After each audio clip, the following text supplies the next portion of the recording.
இப்போ தான் இந்த அடுப்பு துடைக்கனா ஏகப்பட்ட வைப்பரு, ட்ரெஸ்ஸு தனித்தனியாக வந்துருச்சு. ஆனால் எங்கள் வீட்டிலனா வெறும் கறி துணி தான். இந்த பழைய சாரம், அப்புறம் பழைய நைட்டி எதனா எடுத்துருவாங்க. எங்கடா என்னோட ஃபேவரட் ட்ரெஸ்ஸை காணுமேன்னு தேடிக்கிட்டு இருந்தா, அது ப்ரொமோட் ஆகி கிச்சனுக்கு கறி துணியாக போயிருக்கும். அப்புறம் அம்மா கிட்ட வந்து சண்டை போட்டுக்கிட்டு இருப்பேன். ஆனால் அதில் வச்சு துடைக்கிறது தான் எனக்கு என்னமோ அப்படியே நீட்டாக இருக்கிற மாதிரி இருக்கும். நல்லா அவ்வளோ சீக்கிரம் அந்த ஈரமும் ஆகாது, நல்லா ஈரம் பிடிச்சி அழகாக தொடச்சி விடும்.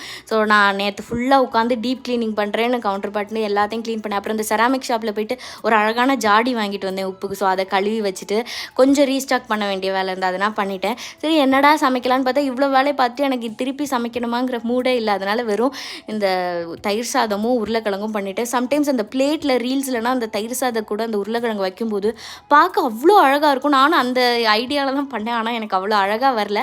பட் ரொம்ப உப்பாயிடுச்சு. சம்டைம்ஸ் உப்பாயிடுச்சுன்னா உருளைக்கிழங்கு போடுவாங்க. ஆனால் எனக்கு உருளைக்கிழங்குலே உப்பாயிடுச்சு.